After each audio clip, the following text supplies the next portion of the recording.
예, 할렐루야. 오늘 7월 1일 목요일 날짜입니다. 우리 2021년 어느덧 이제 하반기 또 첫날이 되었습니다.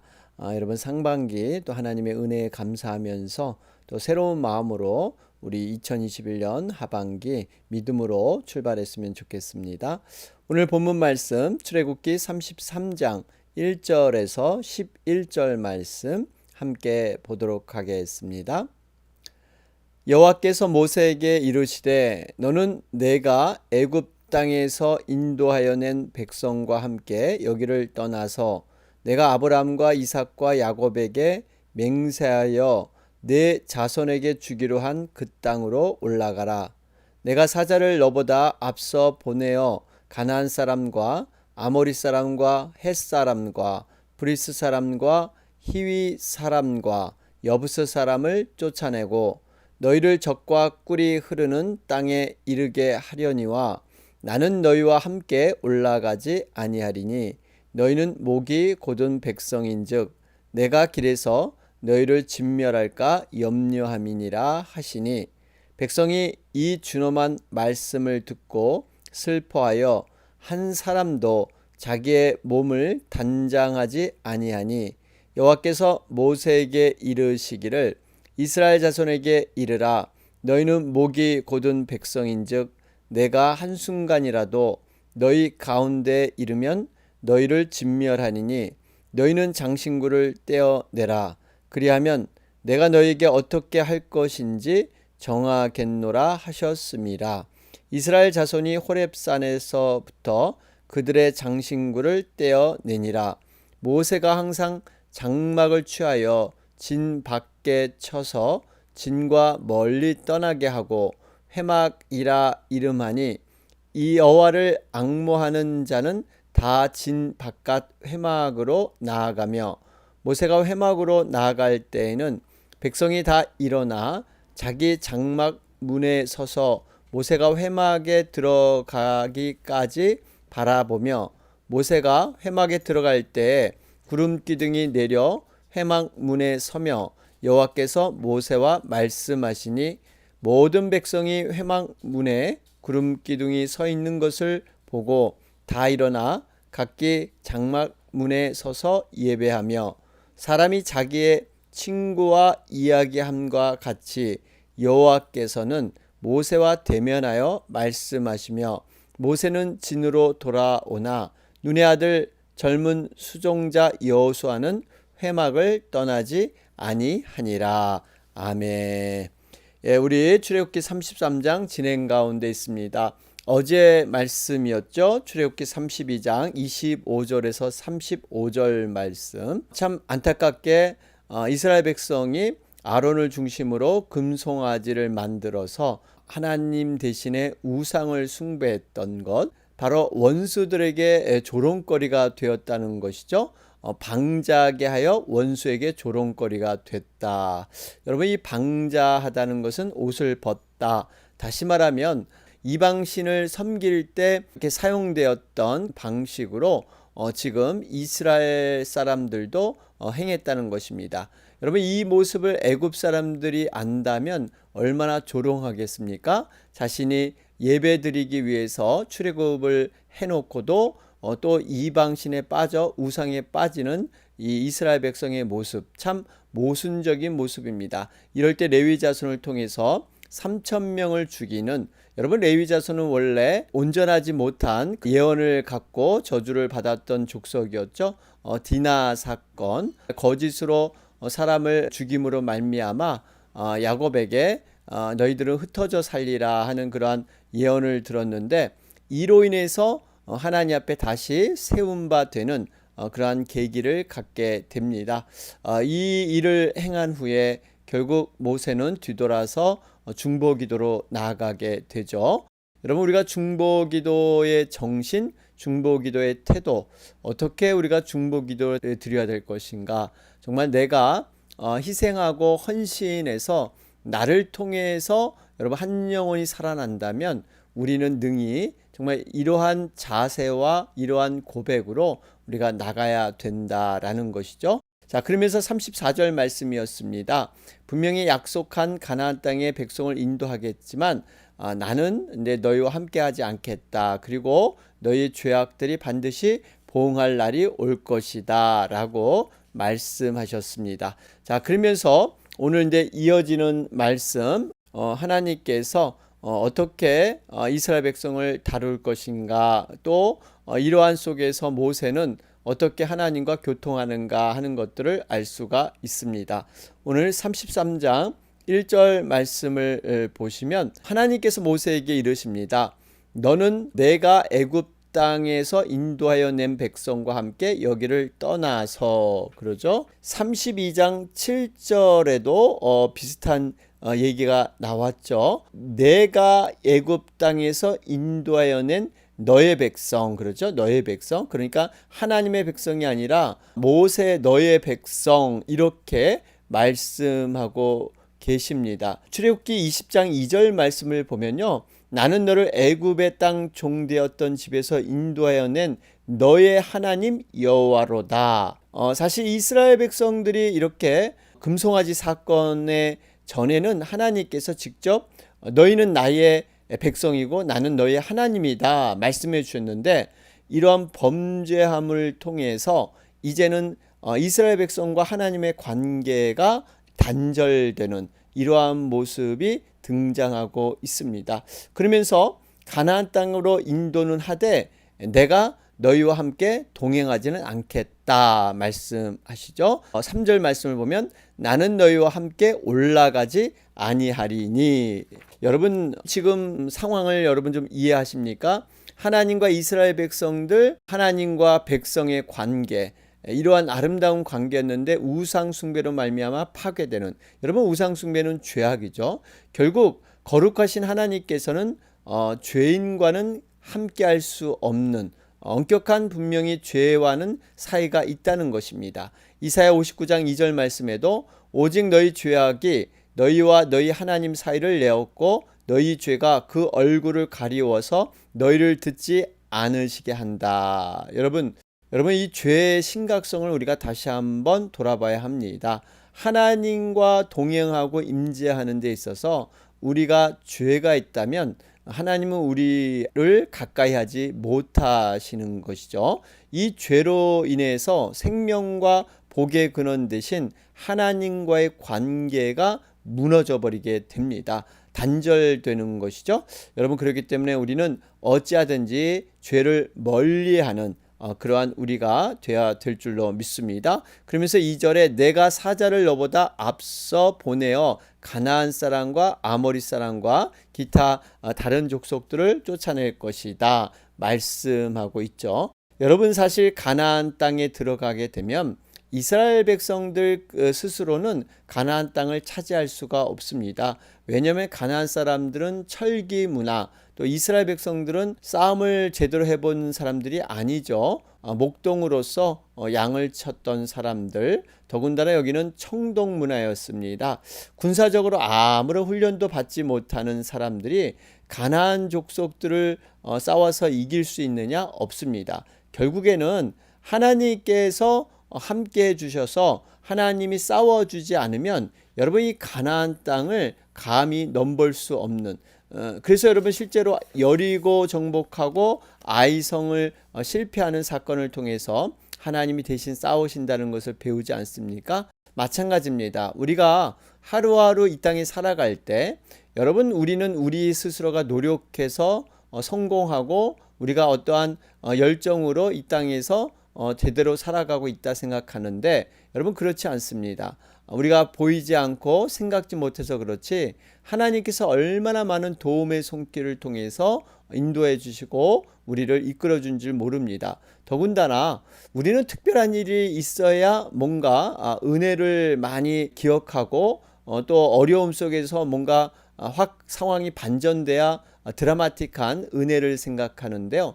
평범하고 사소하고 일상적인 삶들, 그냥 다람쥐 쳇바퀴 돌듯이 어제나 오늘이나 동일한 삶을 살 때도 여러분 이것이 거저 주어진 것이 아닙니다. 분명히 하나님께서 얼마나 놀랍게 우리를 사고에서도 막아주시고 또 모든 작은 일에서도 하나님께서 지켜주셔서 평범한 일상을 살게 되는 줄로 믿습니다. 특별히 여러분, 사단의 세력 우리 스스로 이겨나갈 수 없습니다.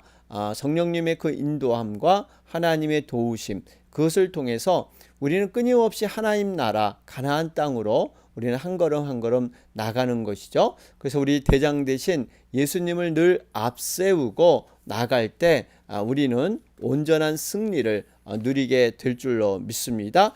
여러분, 이 4절부터 6절 말씀을 보면 4절에 백성이 이 준엄한 말씀을 듣고 슬퍼하여 한 사람도 자기의 몸을 단장하지 아니하니, 그러죠. 단장하는 건 장신구인데요. 단장하지 아니한 것이 무슨 의미가 있을까? 5절 말씀을 보면 너희는 장신구를 떼어내라. 그리하면 내가 너희에게 어떻게 할 것인지 정하겠노라 하셨습니다.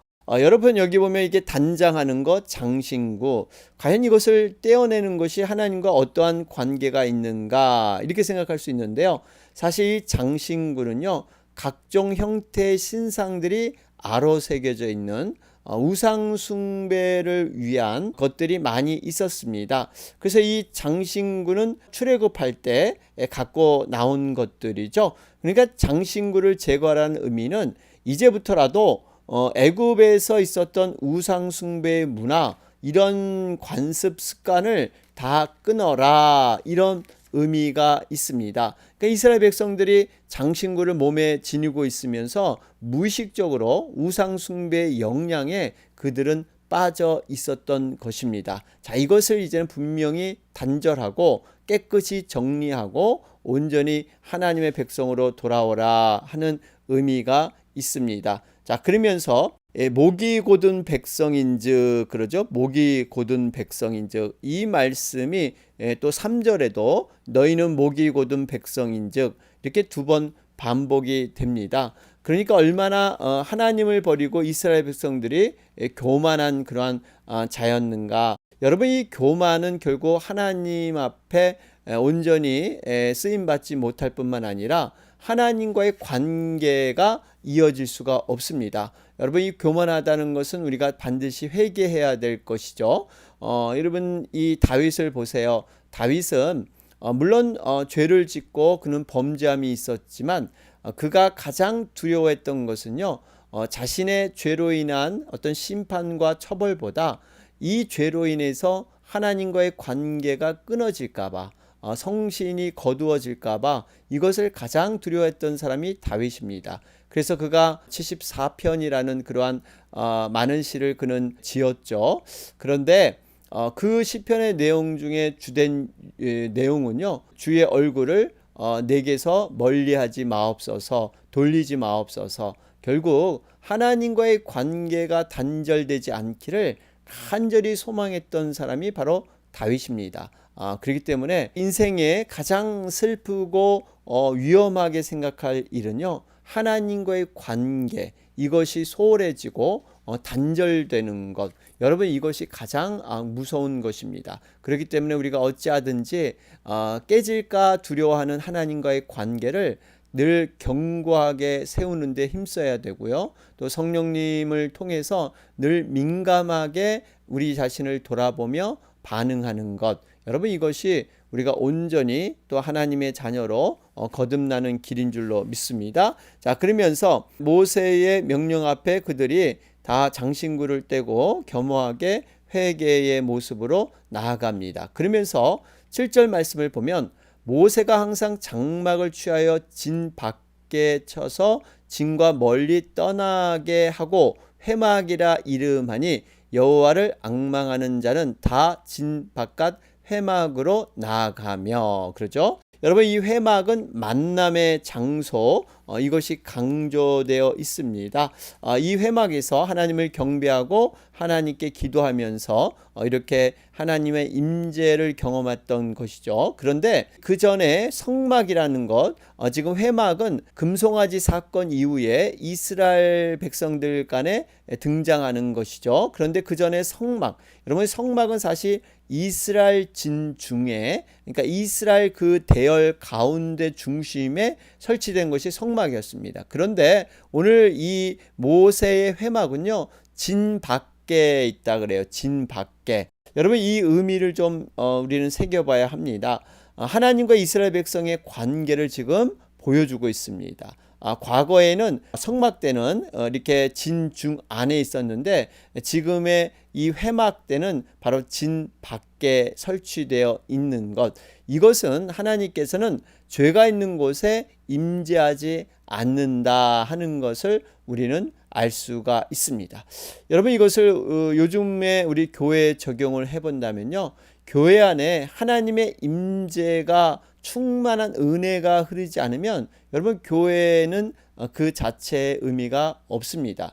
교회는 단순히 어떤 사교 집단이나 어떤 모임으로서 어떤 선행을 하는 것으로서 만족되는 기관이 아닙니다. 하나님의 임재가 나타나고 하나님의 거룩이 유지되는 곳이 여러분 교회가 되는 줄로 믿습니다. 그렇기 때문에 여러분, 이렇게 하나님의 임재가 나타날 수 있도록 우리가 진 밖에가 아니라 진 안으로 여러분, 하나님의 그 동행과 임재 안에 깊숙이 지성소로 우리가 들어와야 된다 하는 것을 보게 되죠. 자, 그러면서 8절 말씀에 이제 모세가 회막에 이제 하나님 앞에 예배하며 하나님을 만나러 나갈 때 많은 사람들이 지켜보면서 이렇게 있었죠. 그래서 9절에 보니까 모세가 회막에 들어갈 때에 구름 기둥이 내려 회막문에 서며 여호와께서 모세와 말씀하시니, 여러분, 이게 구름 기둥이 내려왔다라는 것은 하나님께서 임재하셨던 것을 상징적으로 말씀하고 있죠. 그러니까 모세가 설치한 회막에 하나님이 임재하셨습니다. 하나님께서 만나 주셨습니다. 사실 이 모세가 설치한 회막은 별 볼 일 없는 아주 초라한 그러한 모습이었죠. 사실 과거에 어떤 성막이는 얼마나 화려한 건물의 모습을 갖추고 있었습니까? 여러분, 이 의미를 보면 하나님께서 임재하시는 곳은요, 어떤 크기나 숫자나 화려함에 있지 않다라는 것이죠. 분명히 하나님께 향한 진정한 예배자, 또 하나님 앞에 어린아이 같이 겸손한 자들을 통해서 하나님은 보기에는 구차한 장소일지라도 그곳에서 하나님께서 만나 주실 줄로 믿습니다. 여러분, 성전만 봐도 그렇습니다. 사실 이 성전이, 예루살렘 성전이 3번에 걸쳐 세워지죠. 1차가 솔로몬 성전, 2차가 스룹바벨 성전, 3차가 바로 헤롯 성전. 헤롯이 이렇게 유대인들의 환심을 사기 위해서 엄청난 큰 건물로 화려하게 지었던 것이 3차 예루살렘 성전이었습니다. 그런데 결국 이 화려하게 보이는 헤롯 성전, AD 70년이죠. 완전히 파괴되고 맙니다. 예수님께서 내가 사흘 만에 성전을 헐고 다시 짓겠다. 결국 예수님이 직접 성전이 되셔서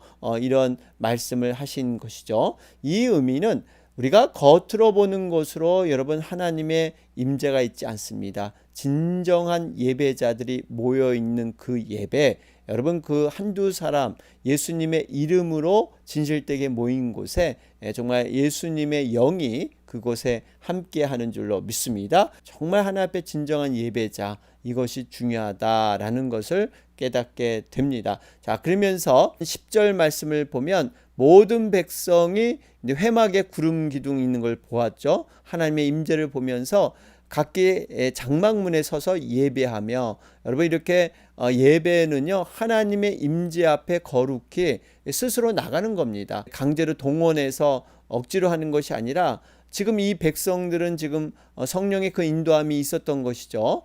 장막문에 서서 하나님 앞에 진실되게 예배하는 모습. 그러면서 11절 말씀에 사람이 자기의 친구와 이야기함 같이 여호와께서는 모세와 대면하여 말씀하시며, 여러분, 참 부러운 장면입니다. 모세는요, 하나님과 친구와 같이 대화를 나눴다, 이렇게 기록되어 있습니다. 원래 여러분, 기도라는 정의가 바로 여기서 찾을 수가 있죠. 여러분, 기도는 대화입니다.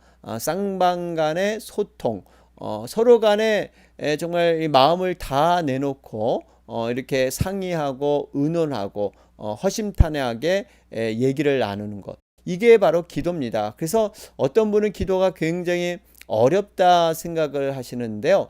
여러분 기도의 본질을 제대로 생각해 보면요. 대화기 때문에 어떤 말을 참 유창하게 해야 한다든지 어떤 단어를 참 고급스럽게 사용해야 된다든지 이런 것이 아니죠. 자신의 마음을 솔직하게 표현하는 것이 여러분 기도입니다. 그렇기 때문에 기도를 어렵게만 생각해서는 안 된다는 것이죠. 그런데 우리들의 기도는 정작 어떻습니까? 하나님과 이러한 깊은 대화들을 나누는 그러한 시간을 갖고 있습니까? 여러분 때로는 우리가 일방통행으로 기도하는 적이 많이 있습니다. 자신의 소원만 그저 아뢰고 바쁘니까 그 아뢰고 이제 바로 일어나 버리죠. 그럼 하나님께서 뭔가 이렇게 대화를 하시려고 입을 여시면 본인은 벌써 일어나서 나가버리고 이렇게 자리에 없습니다. 그렇기 때문에 우리가 기도의 시간이 여러분 정말 어느 정도 필요한 것이죠.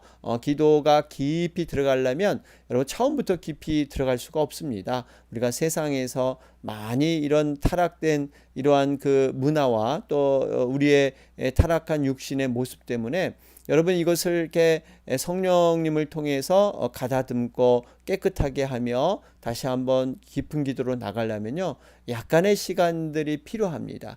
그래서 여러분 꼭 그렇게 힘들더라도 우리가 끝까지 그 기도의 자리를 지키면서 정말 하나님의 깊은 기도로 여러분 나가야 될 줄로 믿습니다. 그러면서 이 기도라는 것은요 항상 이렇게 병행할 것이 말씀 읽기예요. 여러분 말씀과 기도는 함께 가는 것입니다. 성령과 말씀 여러분 함께 가는 것이죠. 성령은 정말 뜨거움을 통해서 이리 뜨고 저리 뜨고 움직이는 폭발적인 힘이 있다면 말씀은 마치 추와 같아서 그것이 이렇게 사방팔방 엉뚱한 곳으로 뛰지 않도록 이게 잡아주는 역할. 여러분 기준이 말씀이죠. 또 기도는 행함으로 완성이 돼야 되죠. 우리가 기도를 많이 한다고 해서 그저 기도 많이 하면 저절로가 아니라 기도한 만큼 또 삶에서 말씀을 실천하는 것, 행하는 것. 여러분 이것이 같이 병행돼야만 건강한 신앙입니다. 이게 바로 균형 잡힌 밸런스, 하모니 이 두 가지가 함께 여러분 이루어져야만 우리의 신앙이 건강하게 여러분 거듭날 줄로 믿습니다. 자, 그러면서 11절 말씀에 보면 여호수아라는 사람이 등장을 하죠. 이렇게 모세가 진으로 돌아갔지만 눈의 아들 젊은 수종자 여호수아는 회막을 떠나지 아니하니라. 여러분 참 여호수아라는 인물 이제 모세 후계자로서 앞으로 서게 되는데 근데 여기서 이렇게 잠시 등장을 하면서 앞으로 전개될 그러한 이야기를 암시하고 있습니다. 여호수아가 회막을 떠나지 아니했다. 결국 하나님의 그 임재를 사모하면서 하나님 앞에 온전히 세워지는 결국 그 교회를 중심으로 해서 열심히 충성하고 열정을 다했던 사람이 바로 여호수아입니다. 여러분 결국 하나님께서는 이렇게 헌신된 자, 하나님을 진정으로 사랑하는 자, 그런 자를 통해서 하나님의 역사와 하나님의 사역을 이어가게 될 줄로 믿습니다. 여러분 하나님의 사람들은요 세상의 많은 능력 어떤 세상에서 인정받는 이러한 것을 통해서 쓰임받는 게 아니라 얼마나 하나님을 사랑하는가 또 얼마나 주님의 교회를 위해서 헌신하며 영혼들을 위해서 섬기는가 하는 이러한 사랑과 열정 여러분 이것을 보고 하나님은 평가하실 줄로 믿습니다. 자, 오늘 말씀 정리해 보면 주님 앞에 겸비함이 죄인의 소망입니다. 여러분 우리 죄인 우리도 범죄하고 실수할 수 있습니다. 그럴 때 우리는 어떻게 회복돼야 되는가? 우선 내 자신의 깊은 내면을 들여다보면서 우리가 단순히 좌절과 낭망으로만 끝날 것이 아니라 정말 나의 나된 것이 하나님의 은혜 때로는 깊은 내면을 하나님만이 아시고 계시죠. 사람들은 모릅니다. 이런 죄인을 지금까지 이끌어 주시고 또 용서해 주시고 은혜를 베풀어 주셨습니다. 우리가 죄 지을 때마다 하나님이 책망하시고 심판했다면 우리는 감히 이 자리에 있을 수 있는 사람은 아무도 없습니다. 하나님이 그 심판을 유예시켜 주시고 용서하여 주시고 또 어떤 것은 덮어 주시기도 하고 여러 가지 형태로 하나님께서 용서와 긍휼을 베풀어 주셨습니다. 그렇기 때문에 우리는 누구도 정말 하나님 앞에 큰 소리 칠 사람이 없죠. 여러분, 그렇기 때문에 우리가 죄인됨을 철저히 고백하면서 다시 한번 주님 앞에 온전한 그러한 은혜로 세움을 받아야 될 줄로 믿습니다. 오늘 목요일 날짜입니다. 오늘은 특별히 우리 주변에 죽어가는 영혼들, 방황하는 영혼들, 또 신앙생활 하다가 실족한 영혼들, 여러분 이름을 기억하면서 간절히 중보하는 시간입니다. 여러분 기도해 주시고